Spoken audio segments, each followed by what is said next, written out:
네, 가천대학교 손성용입니다. 이렇게 전력산업의 발전을 위해서 늦게까지 이렇게 자리를 해주셔서 감사합니다. 오늘 세션 1하고 세션 2가 굉장히 잘 구성이 되었는데요.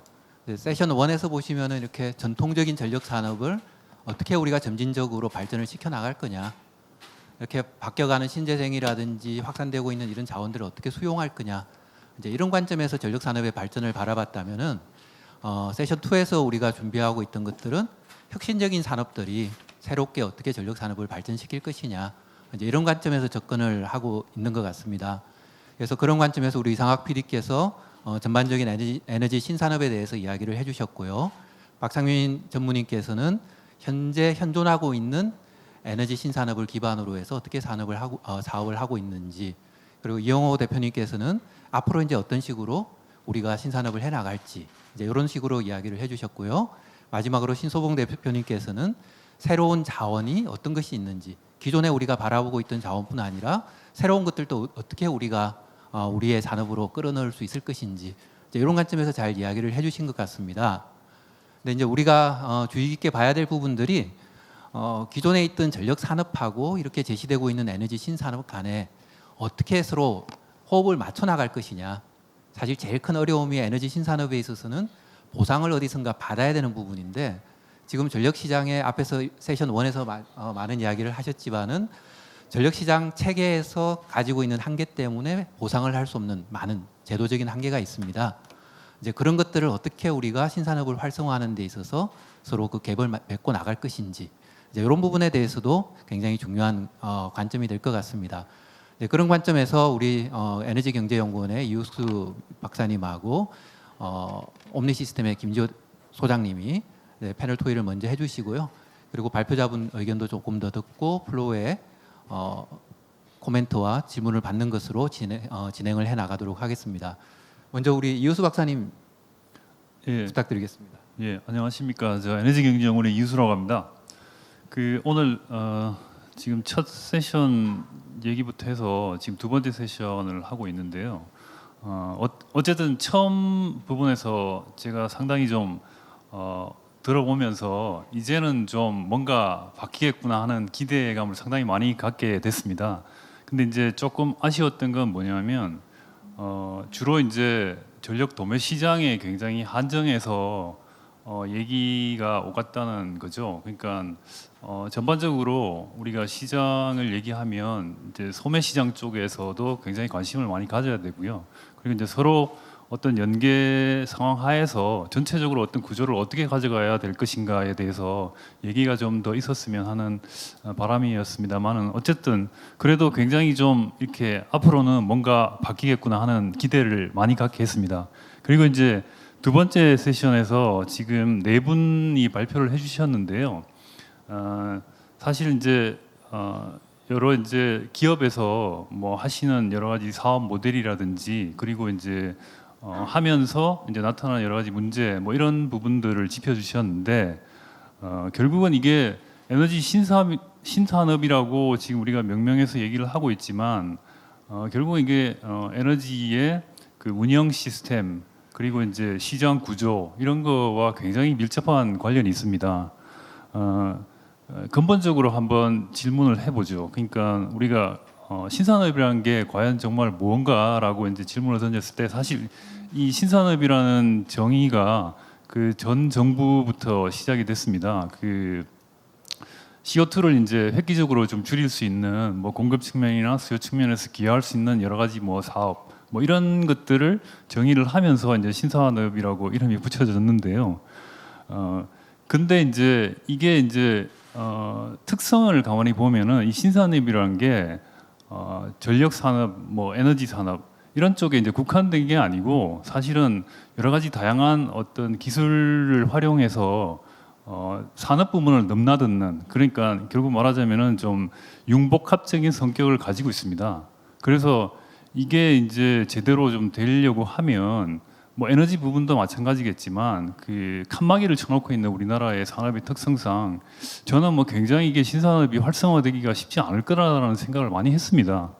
이제 그럼에도 불구하고 어쨌든 뭐 에너지 쪽에서 신산업이라고 했으니까 이제 하는데, 그러면 왜 신산업을 우리가 육성을 해야 되는지에 대해서 곰곰이 좀 생각해 볼 필요가 있을 것 같습니다. 결국 이게 전력 산업에서 이렇게 이제 진화 과정을 쭉 이렇게 보시면은 결국 기술이 발달하고 그다음에 이제 그 기술을 활용해서 설비가 일단 소규모화되고, 그리고 이제 시장 구조가 굉장히 유연해지고 자유화되면서 이런 다양한 사업자나 기술들이 시장으로 이제 점점 들어오게 됐다는 거죠. 그러니까 이제 그 과거에는 일단은 비용 측면에서 어떤 진입 장벽이 있었다면, 그 기술 개발에 의해 가지고 이런 어떤 환경 친화적인 여러 가지 기술들이 시장에서 이제는 좀 경쟁력을 가지게 되는, 그러면서 이제 우리가 CO2를 줄여야 되는 그런 어떤 국가적인 의무 사항이 있기 때문에 이제 이게 자연스럽게 결합되면서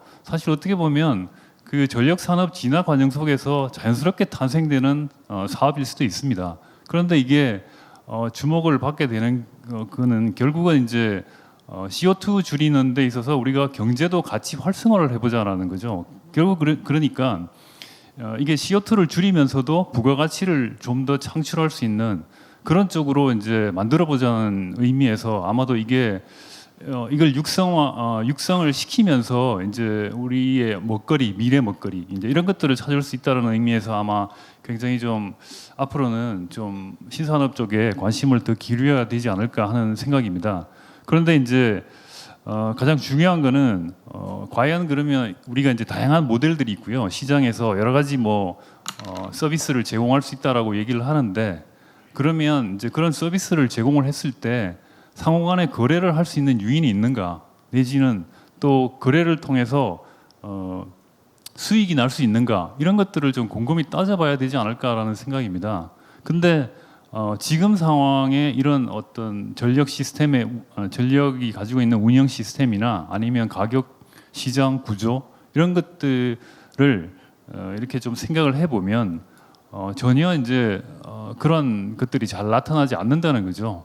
뭐 아까 세션에서도 여러 가지 이제 문제점들을 많이 뭐 얘기를 해주셨고 앞으로 어떻게 개선해야 될 거라고 이제 말씀들을 많이 해주셨는데, 실질적으로 어떤 모델을 좀 만들어 볼 때 실질적으로 이제 정책적인 측면이나 그런 측면에서 봤을 때 상당히 이제 이게 과연 시장을 이렇게 만들어 놨을 때 과연 거래를 할 수 있는 유인과 여러 가지 뭐 수익이 나는 구조인가를 생각을 안 하고 무조건 그냥 시장을 일단 만들어 놓고 보자는 거죠. 그러면 결국은 이거는 정책적으로 봤을 때는 그냥 시장만 만들어 놓은 거죠. 대표적인 사례가 저는 부산자원 중개시장이라고 생각이 되는데요. 일단은 그 이전에 결국은 이렇게 될 수밖에 없는 구조가 된 게 결국 그 에너지 그러니까 전력 시장의 전반적인 운영 구조 때문에 나타나는 상황이 아닐까라는 생각을 합니다. 그리고 이제 사실 기술이 이제 계속 발전함에 따라 가지고 실제로 이제 제도가 그것을 뒷받침해 주는데요. 실제로 지금 기술 쪽이 너무 이제 앞서 나가고 있기 때문에 제도가 제대로 이제 그걸 뒷받침해 주지 못하고 있는 상황이죠. 그래서 이제 그럼에도 불구하고 신산업을 육성하겠다고 하면 결국은 아직까지는 비용이 그렇게 경쟁적이지 않기 때문에 우선은 정부가 보조금, 지원 이런 측면으로 이제 계속 가고 있는데, 궁극적인 목적은 그겁니다. 일단은 초반에는 경쟁력이 없어서 사실 지원을 한다 하더라도 어떻게 보면 이게 지원을 하지 않고도 자생적으로 어떻게 계속적으로 지속 가능한 시스템을 만들 건가를 고민을 해야 될 것 같습니다. 그래야지 이제 이런 지원 없이도 스스로 사업 모델을 만들어서 그 수익을 창출하는 그런 방향으로 갈 수 있지 않을까 이런 생각을 해보고요. 그래서 결국은 우리가 그 가격 체계나 시장 구조를 어떤 식으로 바꾸느냐에 따라 가지고 이 신산업이 활성화될 것인가 말 것인가가 결정되지 않을까 이런 생각을 해봅니다. 그래서 오히려 지금 우리가 신산업이라고 하는 것이 소비자들의 참여 이런 부분에서 훨씬 더 중요성을 많이 가지기 때문에 현재 그 한전이 독점하고 있는 그런 수요 그러니까 소비 판매 시장에서는 이런 신산업이 일어날 수 있는 가능성이나 이런 것들을 상당히 좀 이렇게 배제를 하고 있는 그런 상황이라서, 그리고 이제 앞으로 이제 분산 자원들이 많이 들어올 텐데 이게 아마 배전 개통을 중심으로 해서 여러 가지 뭐 결합이 되고 상호 이제 거래들이 일어날 상황인데도 불구하고 이런 모든 기회들을 굉장히 이렇게 제한하고 있는 그런 상황이라서 상당히 좀 안타까운 면이 있고요. 그리고 이제 아마도 그 한전이 계속 그 전력을 판매해서 우리가 부가가치를 창출할 수 있는 그거는 굉장히 한계가 있기 때문에 여러 가지 다양한 사업들이 들어와서 이제 부가가치를 창출하는 그런 시장을 만들어 나갈 필요가 있다는 거죠. 그러면은 훨씬 더 우리가 앞으로 큰 부가가치를 창출할 수 있는 시장을 열어갈 수 있다라는 그런 생각이 듭니다. 그리고 소비자 입장에서도 보면 아까도 뭐 그런 말씀을 하셨는데 소비자들한테 그런 수요 자원 그러니까 수요 반응이라든지 이런 것들 설명을 할 때 한 번도 경험을 해보지 못했기 때문에 사실은 이거를 이제 어느 정도 좀 직접 참여해서 수익을 얻을 수 있는 그런 이제 모델 쪽으로 계속 이렇게 홍보를 한다고 하면 소비자들이 한 번 이제 거기에 익숙해지기 시작하면 아마 요구가 굉장히 크게 늘어날 걸로 그렇게 생각이 됩니다. 그래서 궁극적으로 보면 결국은 이제 저는 이제 전력 판매 시장을 좀 뭐 지금 뭐 당장 뭐 완전히 개방하기는 어렵다 하더라도 뭐 재생에너지 쪽에 국한에서라도 점차적으로 열어주는 것이 필요하다고 생각이 듭니다. 그래서 이제 그런 부분부터 시작을 해서 그 재생에너지와 관련된 여러 가지 서비스 차원에서의 그런 기술 발전이라든지 그런 것들을 좀 더 활용할 수 있는 기회를 좀 주는 것이 그 소매 시장뿐만 아니라 도매 시장의 그런 개선에도 훨씬 더 많은 영향을 주지 않을까. 그래서 우리 보통 그 일본의 전력 시장 개혁을 보시면 소매 시장부터 개방을 해가지고 도매 시장 쪽으로 영향력을 이제 확산해 나간 이제 그런 대표적인 케이스입니다. 그래서 우리도 아마도 물론 이제 도매 시장 쪽의 개선 이슈가 훨씬 더 큰 상황은 분명히 있습니다. 그렇지만 소매 시장의 그런 개방을 해서 기술을 확산시키는 그런 어떤 사업 모델 이것도 상당히 그에 못지않게 중요한 상황이기 때문에 아무래도 이제 이쪽에 좀 더 논의가 있어야 되지 않을까 이렇게 생각을 합니다. 예, 이상 여기까지 하겠습니다. 예, 에너지 신산업에 대해서 깔끔하게 CO2를 줄이는 동시에 부가가치를 창출하는 산업이라고 정의를 해주셨고, 궁극적으로는 자생력을 가질 수 있는 산업화돼야 된다. 그걸 위해서 제도적인 뒷받침이 돼야 된다. 이렇게 정리를 해주셨고요. 마지막으로 제안해주신 내용 중에 하나는 신재생으로라도 먼저 좀 시장을 유연하게 만들어서 신산업이 형성될 수 있도록 해보자라고 의견을 주셨습니다. 우리 인프라 관점에서 김지호 소장님 좀 말씀해 주시겠습니까? 네, 저는 옴니시스템의 연구소장 김지효입니다. 앞에서 이상학 PD님 얘기했던 수요 관리나 에너지 신사업 그리고 메릴로랩이나 솔라 커넥트가 얘기했던 것들의 이제 가장 근본적인 건 AMI 부분인데 그래도 AMI 부분에 대해서는 제가 한번 몇 가지 생각들을 말씀해 드리도록 하겠습니다. 좀 전에 이유수 위원님께서 제도와 기술과 관계를 얘기했는데 제가 하나의 예를 설명드려 보도록 하겠습니다. 국민 DR 계속 아까 얘기를 많이 하셨습니다. AMI를 제가 이제 한 10몇 년, 저희 회사가 20년 동안 AMI를 전문 기업으로 살아왔는데 지난 10년간 사실 AMI가 기술적으로 많이 했지만 새로운 걸 만들어내질 못했습니다. 뭐 여러 가지 AMI 보고서도 경제성이 너무 안 나온다라는 게 있었는데 국민 DR이 나오니까 모든 건설회사나 모든 기관들이 국민 DR이 되게 해달라라는 요청을 받고 있습니다. 국민 DR 그래서 국민 DR 하려면 15분 단위로 전력거래소에 연동을 해야 되고 5분 단위로 DR 사업자한테 감시기기를 해서 데이터를 전달해야 됩니다. 그런데 좀 공동주택에 만들어진 AMR이 시스템적으로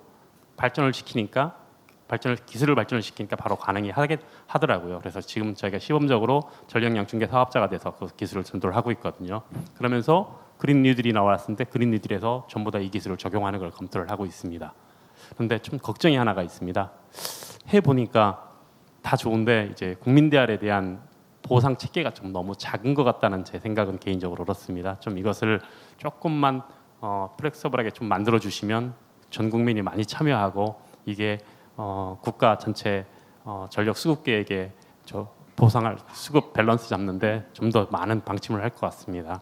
그래서 참 제도가 만들어져 가지고 이게 기술과 만나서 바로 시장에 안착할 수 있는 좋은 예가 국민들 안에서 만들어질 것 같은 저는 확신을 가지고 저희는 시스템 준비를 거의 마무리해가고 있고 이게 큰 비용 없이 그런 인프라를 한꺼번에 앞으로 모든 인프라는 이렇게 인프라는 이 제도에 맞춰서 만들어져서 새로운 수익 모델이 전 국민이 혜택을 받을 수 있는 모델로 할 수 있는 아주 좋은 예를 성공적으로 할 수 있을 것 같은 확신을 가지고 있습니다. 두 번째는 이제 태양광 부분입니다. 좀 전에 말씀하셨던 거 이제 국민이 참여하는 태양광을 생각할 때 저는 사업 모델로 그 미국의 커뮤니티 솔라 그런데 지금 저희가 생각하는 건 이제 공유 태양광, 공유 공동체 태양광이라고 저는 명명을 하는데요. 사실 우리 아파트 주민들은 내가 태양광을 설치하고 싶어도 설치할 수 있는 공간적인 제약을 받고 있습니다. 그렇다고 그러면 하천변이나 근처에 내가 태양광을 설치할 수 있는 공간에 내가 아까 솔라 커넥터가 방식 같은 방법을 할 수도 있고 그런데 중요한 건 내가 설치한 걸 내가 쓰고 싶습니다. 근데 이게 현재적으로 제도적으로 조금 어렵게 되어 있죠. 그러면 아까 얘기했던 판매 사업자나 재판매 사업자가 열리면 이런 것들을 좀 해결할 수 있는 방법들이 생기는 것 같습니다. 그래서 그 방법과 함께 커뮤니티 솔라 사업을 발전시킬 수 있는 필요가 있다고 생각합니다. 그런데 이게 그러려면 생각해 보니까 저희가 뭐 지금 사업에서 시범 사업으로 규제 샌드박스 통해서 하고 있는데 많은 혜택들이 있을 수 있거든요. 왜냐하면 내 집에서 내가 쓰니까 정말 송전 비용이나 그 비용들을 거의 되게 줄일 수 있는 실질적인 혜택이 있는데 현재 가격 보상이라는 방침에서는 이거에 대한 체계가 만들어지지 않았다고 저는 생각을 하거든요. 그러니까 재판매 사업자가 더 그런 가격에 살 수 있는 시장 체계가 만들어져서 집 근처에 있는 걸 내가 사서 내 집에 쓸 수 있게 만들어준다면 국민들이 그러면 그 지역 주민들이 공동체가 만들어져서 이 솔라 커넥트의 플랫폼을 써서 주민들이 공동체를 만들어서 펀드를 만들어서 태양광을 설치하고 그것을 내 집에서 내가 내 집 전기를 이거로 발전해서 쓸 수 있게 만들 수 있는 체계가 만들어질 수 있다고 생각하거든요. 그러려면 이 사업이 가장 성공할 수 있는 건 제도의 개선. 그 중에 또 하나는 이거의 시장에서 이것을 동작할 수 있는 메커니즘을 만들어 주신다면 이 사업이 그 나라에서 자리를 잘 잡아서 신재생 에너지 발전에 국민이 참여하는 신재생 발전에 큰 도움이 될 수 있을 거라고 생각합니다. 세 번째 마지막인데요.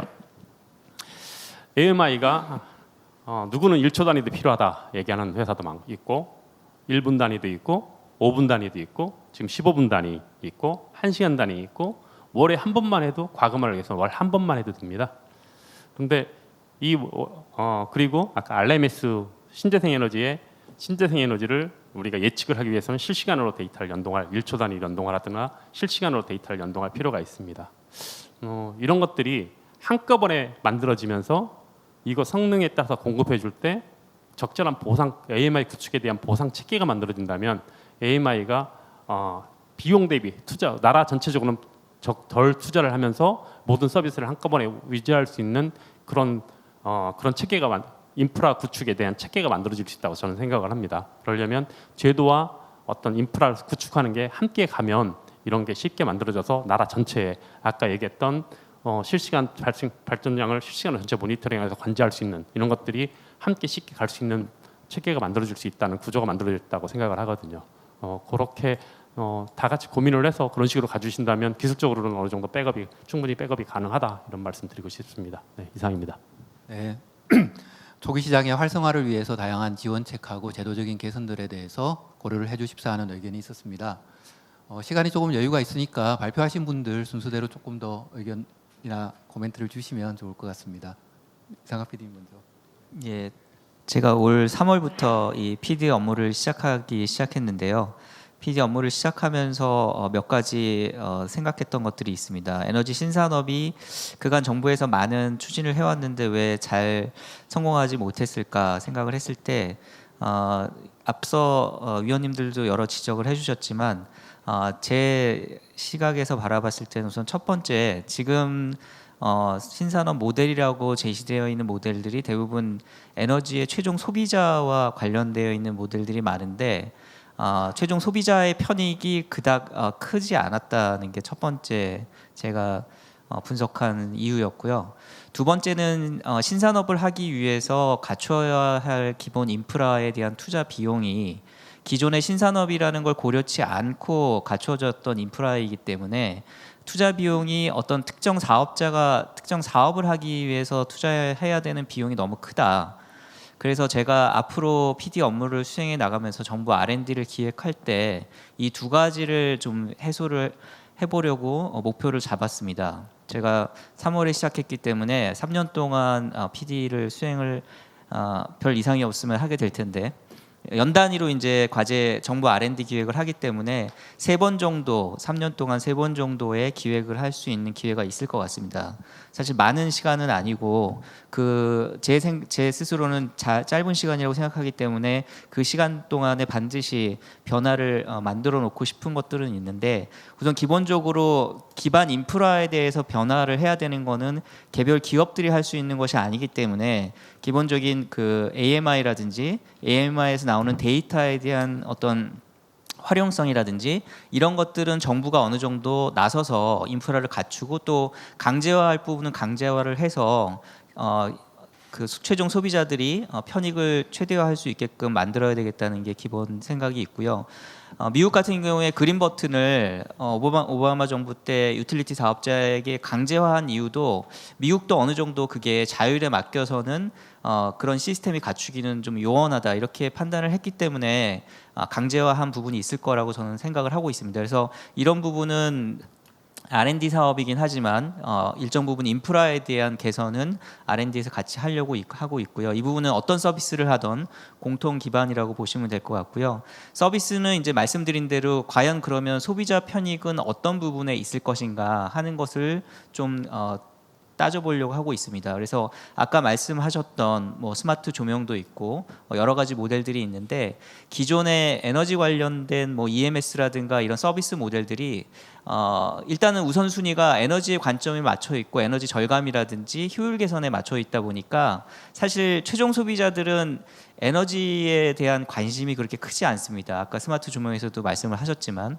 그러다 보니까 이제 제가 생각하는 모델은 에너지의 우선순위를 두지만 에너지만을 서비스하는 서비스 모델로는 시장에서 성공하기가 좀 어렵겠다. 그래서 안전이라든지 편의라든지 이런 것들이 같이 복합적으로 이루어지는 서비스를 좀 만들어야지만 소비자한테 좀 더 다가갈 수 있지 않을까 이렇게 생각을 하고 있고 스마트 조명은 그 대표적인 예 중에 하나라고 생각을 합니다. 보통 이제 이런 신산업 모델을 얘기할 때 구글 네스트를 많이 얘기하는데요. 그 스마트 온도 조절기입니다. 그 온도 조절기가 사용자가 아무것도 하지 않아도 이 냉난방을 사용자의 생활 습관에 맞춰서 자동으로 조절을 해주면서도 에너지 절감을 한 10% 정도 시키는 이와 같은 제품인데 그런 제품들이 많이 시장에 나와야지만 소비자가 에너지에 대한 고민 없이 편의를 누리면서 에너지를 효과적으로 관리할 수 있는 모델이 되지 않을까 그렇게 생각을 해서 기획을 할 때의 그 두 가지 관점에서 인프라 구축 측면에서의 R&D 또 하나는 소비자 중심의 소비자가 어떤 인센티브나 정부의 지원책이 없더라도 시장에서 소비자가 직접 구매할 수 있는 그와 같은 제품이나 서비스를 만들려고 좀 노력을 하고 있는 중입니다. 그 두 가지 기준을 가지고 계속 기획을 할 거라는 말씀을 드리고 싶습니다. 예. 네, 앞으로 신산업의 R&D 방향에 대해서 잘 말씀해 주셨고요. 박상민 전무님. 에너지 신산업에 대해서 말씀드리겠습니다. 저희 우리나라는 에너지 신산업은 2009년부터 저는 시작했다라고 믿고 싶습니다. 2009년부터 시작했고요. 지금 2020년은 이제 신산업을 확산해야 될 단계다라고 이렇게 생각을 하는데요. 실제 현재 나와 있는 에너지 신산업 중에 대표 비즈니스 모델이 DR이었다. 하지만 5%대에서 4.5%에서 멈추고 있고 그다음 비즈니스 모델이 ESS인데 ESS에 대해서 멈춰 있는 것은 기술력 부족으로 알고 있습니다. 기술력 부족으로 알고 있고요. 그리고 ESS의 그 경쟁력에 따라서 지금 전기 자동차 부분이 새로 산업을 만들고 있습니다. 그런데 그 에너지 신산업 부분은 지금 에너지 혁명, 에너지 전환, 그린 뉴딜의 핵심입니다. 이거보다 더 좋은 산업은 없다라고 알고 있습니다. 하지만 이 부분이 제대로 되기 위해서 제일 중요한 부분은 저는 제일 위에 시장이라고 생각합니다. 시장에서 DR 부분 일반인도 잘 모르고 사실은 에너지 분야에 있는 부분도 잘 모르는 부분들이 많습니다. DR이라는 부분을 제대로 알게 되면 에너지 신산업의 실제 뱀스라든지 팸스라든지 마이크로그리드 모든 부분에 경제성을 보장을 해줍니다. 실제 경제성을 보장받은 상태에서 에너지 신산업을 할 거냐 말 거냐라는데 아까 제가 말씀드렸던 그 발표 자료에 보면 우리는 하루 전 시장의 DR에 묶여져 있습니다. 그래서 당일 시장으로 새로운 경제성을 보장했을 때 그 경제성을 가지고 에너지 신산업을 접근할 수 있는 기회가 있고요. 반대로 아래쪽에서 한다라고 하면 AMI입니다. AMI 쪽에서 기기적으로 들어가면 AMI를 중복 개발, 중복 투자, 중복 설치를 할 거냐 아니면은 하나만 설치해서 나누어 쓸 거냐라는 부분은 기기 부분이기 때문에 뭐 크게 어려운 점은 없을 것 같습니다. 그래서 실제 에너지 전력 산업이 정말 매력적이냐라고 했을 때 들어갈 때 경제성을 보장받으면서 더 빨리 접근할 거냐 아니면은 계속 경제성 못 받으면서 버티다 결국은 도태될 거냐라는 기업체 입장에서는 그런 부분이 있습니다. 그래서 가장 이상적인 부분으로 봤을 때는 실제 하루 전 시장을 지금 한 6년 해봤기 때문에 사고가 터지기 전에 미리 선제적으로 당일 시장에 대한 부분을 준비를 하면서 기존에 있는 리뉴어블 에너지 그리고 ESS 그다음에 전기 자동차에 대한 스마트 차징 그리고 나중에 V2G까지 하나씩 엮어가면 정말 전력 산업이 매력적인 산업이 될 수 있을 것 같습니다. 네, 이상입니다. 네, 전력 시장이 계속 다양화되고 이렇게 보조 서비스 시장이나 다른 것들이 들어오게 되면은 좀 더 이렇게 많은 사업적인 기회가 생길 거다라고 말씀을 해주셨고요. 네, 이영호 대표님 추가적으로 말씀 부탁드립니다. 네, 저희 회사는 그 3년 반 정도 된 이제 스타트업입니다. 이제 신상 회사고요. 저희가 에너지 신산업이라는 표현은 잘 쓰진 않습니다. 왜냐하면 그 저희의 그 미션 자체가 이 시장에 존재하는 문제점을 해결하면서 고객들이 필요한 서비스를 만들어내는데 좀 포커스를 하고 있거든요. 그렇다 보니까 이제 저희가 생각하는 이제 에너지 신산업이라는 게 정부가 생각하는 거나 또는 한전 또는 거래소에서 생각하는 거랑은 조금 다를 수 있을 것 같습니다. 저희가 생각하는 이제 신산업이라고 하는 거는 전통적인 시장이죠. 예를 들어서 태양광 시장이라고 하면 그 아까 말씀드렸던 업스트림 영역부터 다운스트림 영역까지 기존에 존재하는 그 시장 참여자들이 있는데 고객과 마찬가지로 이런 시장 참여들도 여러 가지 문제점을 겪고 있는 것 같습니다. 만약에 그렇다면 이제 저희 같은 회사가 그런 시장 참여자들이 갖고 있는 문제점을 해결해 주자 이렇게 좀 접근을 하고 있고요. 그 에너지 시장에 참여하는 사람들이 많은 효용을 누릴 수 있는 것 자체가 저희는 신산업이라고 이제 생각을 합니다. 그렇다 보니까 이 시장에 존재했던 뭐 시공 서비스 그리고 제조 서비스 외에 저희가 꾸려가고 있는 게 이제 금융과 IT를 중심으로 한 서비스인데요. 이런 새로운 것들을 만드는 게 저희는 이제 신산업이라고 이제 정의를 하고 있고요. 저희가 그 비즈니스를 하는 대전제는 크게 두 가지입니다. 에너지 시장은 정말로 크고 해결해야 될 문제들도 많고 이 에너지를 소비하는 소비자들의 범위도 그냥 전 국민 그리고 전 세계인이라는 것 때문에 이 시장이 상당히 크다라는 점이고요. 그리고 두 번째로 그 한국 같은 경우는 그리드 페러티가 사실 늦게 오고 있는 상황이죠. 물론 그게 뭐 일조량의 문제일 수도 있고 제도의 문제일 수도 있는데 장기적으로 봤을 때 그리드 페러티가 과연 올 것이냐 에 접근을 해보면 저희는 반드시 온다라고 이제 생각을 합니다. 그래서 그 두 가지 전제로 저희는 이제 사업을 하고 있고요. 그렇다 보니까 이 에너지 신산업을 함에 있어가지고는 이제 제도의 변화와 상관없이 저희는 이제 영위해가는 측면은 있습니다. 근데 한 가지 저희가 제도나 이런 시장에 좀 건의드리고 싶은 거는 그러니까 첫 번째로는 일관성 있게 그리고 예측 가능한 제도 개선이 좀 되었으면 합니다. 왜냐하면 하나의 제도가 시행이 될 때 바로 1년 뒤에 모습이 전혀 예상이 안 되는 게 뭐 저희 회사 입장이거든요. 그렇다 보니까 그런 것들이 좀 사업을 해가는데 힘든 점 중에 하나고요. 그리고 두 번째는 그 에너지 시장도 여러 가지 그 에너지 시장 전체도 각각 나눠보면 세부적인 시장으로 구성이 되어 있는 것 같습니다. 뭐 RPS 시장도 있고 그리고 전력 중개 시장도 있고 그리고 DR 시장도 있고요. 이런 각각의 시장을 뭐 저희 같은 회사는 좀 결합하고 통합하여 서비스를 만들고자 하는데 각각의 메커니즘이 조금씩 다른 측면이 있고요. 그래서 이런 것들을 좀 연결해 가는데 좀 어려움이 있습니다. 그래서 이런 크게 두 가지 측면을 좀 건의드리고 싶습니다. 네, 또 다른 관점에서 에너지 신산업을 정의해 주셨는데 이 전통적인 시장 기반에서 새로운 기회를 창출하는 것도 신산업이다. 네, 이렇게 또 재미있는 정의를 해주셨습니다. 그리고 두 가지 건의 사항에 대해서 말씀을 해주셨고요. 우리 신소봉 대표님, 네, 네. 추가적으로.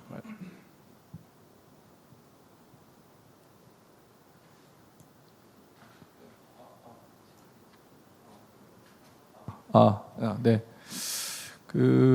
저는 저희 회사는 좀 대충 아시겠지만 그 에너지 쪽에 대해서는 그렇게 오래 경험이 있는 회사는 아니고요.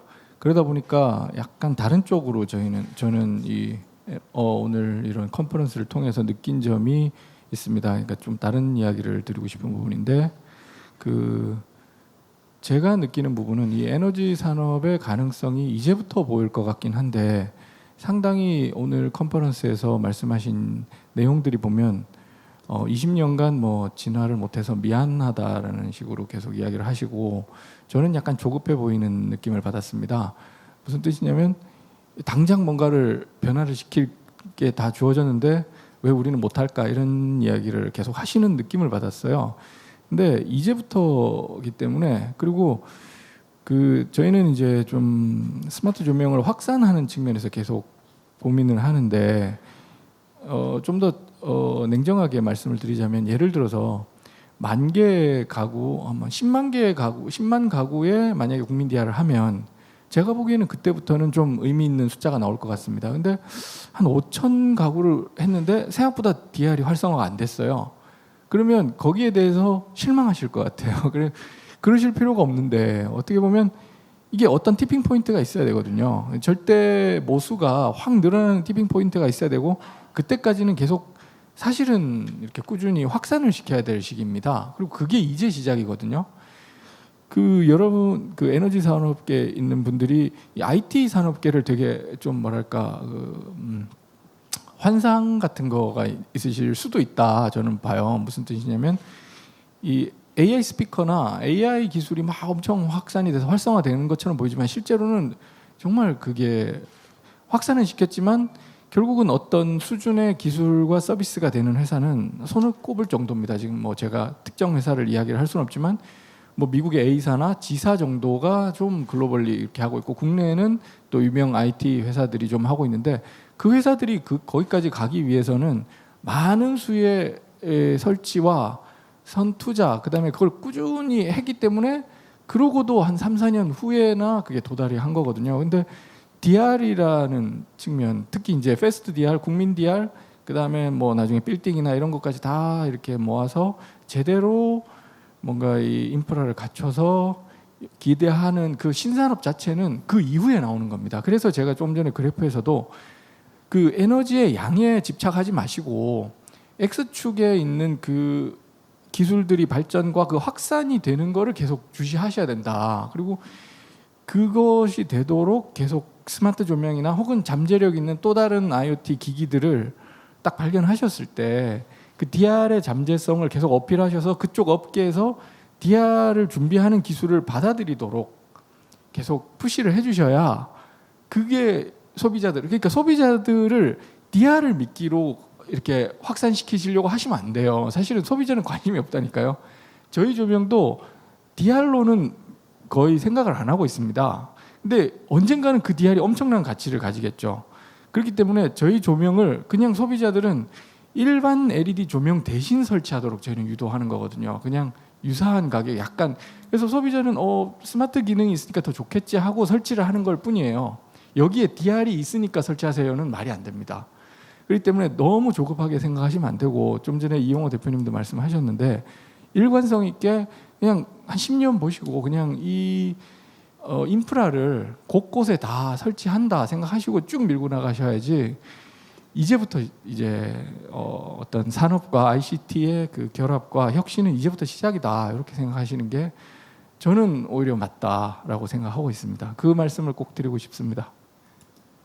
네, 조금 더 뚝심 있게 이렇게 가봐야 되지 않느냐라고 말씀을 해주셨고요. 어떻게 보면 또 제3자적인 입장에서 더 우리보다 객관적으로 보고 있는 그런 의견일 수도 있다라고 생각이 듭니다. 시간이 좀 여유가 있으니까 플로어에서 질문이나 코멘트 좀 받도록 하겠습니다.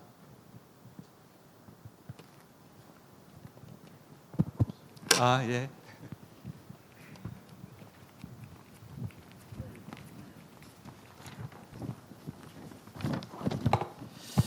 네, 뭐 아무튼 거래소가 걱정이 많이 됩니다. 이 본래 도매 전력 시장에 이렇게 이제 참여하는 거는 양이 크면서 똑똑해야 되거든요. 컨트롤러블한 리소스가 이렇게 도매 전력 시장에 이제 들어오는데 지금 무슨 이유인지는 모르겠지만 전부 다 이제 국민 DR까지 이렇게 도매 시장에서 이렇게 해결해야 되는 상황까지 이렇게 이제 오고 있는 것 같습니다. 그래서 빨리 한전의 역할과 전기요금 체계 개편이 좀 필요하겠다. 예를 들면은 국민 DR이라든지 스마트 조명 같은 경우에는 해외에서는 거의 다 유틸리티 프로그램으로 이렇게 참여를 합니다. 그래서 전력회사와 일정 계약을 맺거나 혹은 전력회사가 도매 전력 시장에서 이렇게 구입 가격이 상당히 높을 때 그때 컨트롤을 하면서 소매 전력 판매 사업자의 리스크를 줄여가는 그런 비즈니스 모델이 이제 상당히 활성화되어 있는데 우리는 지금 소매 부분에 대한 수요 관리 사업 부분이 상당히 좀 축소되어 있습니다. 그래서 빨리 AMI 구축을 통해서 이노베이티브 TOU 테립을 이렇게 좀 해야 될 것 같고요. 그 부분을 한전이라든지 이런 쪽에서 좀 많이 활용을 해가지고 직접 전기요금과 한전과의 거래에서 이렇게 한번 수익을 이렇게 발생을 하고 아까 선라이저에서 이렇게 이야기한 것처럼 도매 시장에 뭔가 이머전시 시그널이 내려오면 그 시그널을 받아서 이렇게 주는 두 가지 서비스를 이렇게 이제 빨리 좀 구축을 해야 되겠다라고 좀 산업부하고 PD님께 이렇게 좀 부탁을 드리는 거고요.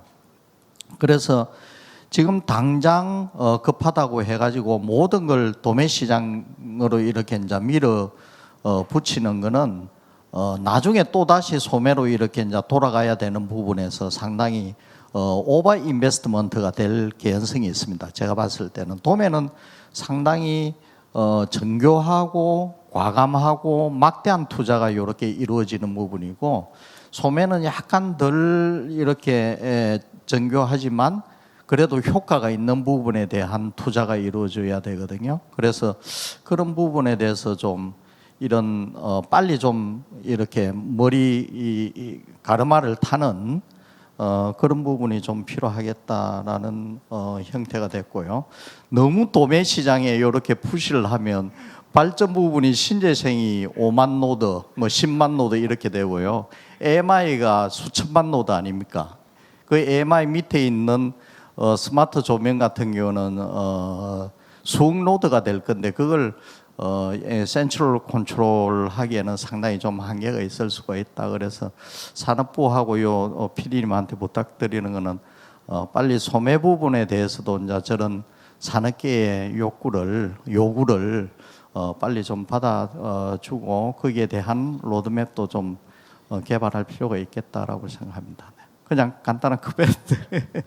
굉장히 중요한 말씀을 해주셨고요. 뭐 이 보따리 장사들이 이 도매 시장으로 간다라는 거에 대해서 불합리성에 대해서 말씀을 해주셨고요. 뭐 부족함, 네. 혹시 뭐 관련해서 코멘트 추가로 주실 분 있으신가요? 이우수 박사님 있으실 것 같은데. 그러니까 지금 우리나라 그 신산업, 에너지 신산업을 보면 다 소매 시장에 손을 못 대니까 다 도매 시장으로 향하게끔 만들어놨어요 지금. 그래서 더 이제 조금 거래소에서 좀 복잡해지는 그런 경향이 있는 것 같고요. 지난번에 그 국회에서 왜 에너지 신산업 그 관련해서 그 전기사업법 개정을 할 때도 분산자원 중개 사업, 그 다음에 뭐 전기자동차 충전 사업 그 정도입니다. 그러니까 결국 이제 그때도 사실은 P2P 그러니까 개인 간의 그 에너지 거래 사업도 사실 상정이 됐지만 그거는 그냥 잘려버린 거죠. 그러니까 소매 시장을 손을 못 대니까 자꾸 이렇게 도매 시장 쪽으로 뭔가 모델을 만들어 가지고 할 수밖에 없는 그런 구조로 지금 계속 되거든요. 근데 실제로 오히려 분산 자원을 활용해서 서비스나 뭐 이런 거를 활용할 수 있는 부분이 오히려 소매 시장 쪽에서 훨씬 더 커질 수도 있는 부분인데도 불구하고 자꾸 이쪽으로 몰아주는 그런 경향이 있어서 그걸 빨리 이제 소매 시장 쪽에서도 뭔가 할 수 있는 부분을 좀 더 논의를 해서 어떤 형태로든 좀 변화가 필요하지 않을까 이런 생각을 합니다. 예. 네, 다른 질문이 있으신가요? 네. 마이크 좀 부탁드립니다. 예, 민간발전협회 유현백 부회장입니다. 제가 뭐 이렇게 말씀을 드리고 싶은 건 이제 에너지 신산업에서 이렇게 이 말은 굉장히 좋은 것 같은데 실제로 소비자라든가 유저 입장에서 보면은 그렇게 많이 와닿지 않는 건 아까 했지만 하부 이렇게 소매 시장을 터치를 못하면서 하는 데 오는 한계도 있고 또 이 지금 나오고 있는 산업이라든가 얘기되고 있는 거 보면 어떻게 보면 할 수 있는 어떤 틈새 시장을 약간 개척해서 틈새에서 나오는 그런 정도에 불과해가지고 이게 우리가 앞으로 4차 산업혁명이 진행되는 이런 상황에서 우리 먹거리를 이렇게 충분히 될 수 있는 거냐, 그리고 우리가 지향해야 되는 궁극적인 지향점이냐 하는 부분에 대해서는 약간 퀘션이 드는 부분이 하나 있고요. 그래서 우리가 좀 이 시점에서는 자꾸 소매 시장을 어떻게 해봐야 된다라는 것에 이제 화두를 많이 던지는데 나는 그거보다도 더 한 발 더 나가서 에너지를 한다고 그러면 이제는 그 가칭 에너지 산업 특별법 이런 걸 만들어 가지고 지금 에너지가 전기, 가스 뭐 이렇게 집단 에너지 뭐 다 원별로 이렇게 칸막이 돼 있고, 근데 소비자 입장에서 내가 집을 가지고 이렇게 하는 입장에서 보면 그런 서비스를 원스톱으로 다 받고 누군가 해줘 잘해주면 훨씬 더 있네. 지금은 공급자 중심으로 사업 구조라든가 모든 게 틀이 짜여져 있는 이런 거에서 엔드 유저 중심으로 사업을 전체를 재편하는 방식으로 이렇게 만들면 굉장히 사업의 기회라든가 융복합이 굉장히 앞으로 이렇게 이루어지고 IT 접목하면 새로운 가능성이 많은데 그런 거를 충분히 열어가려면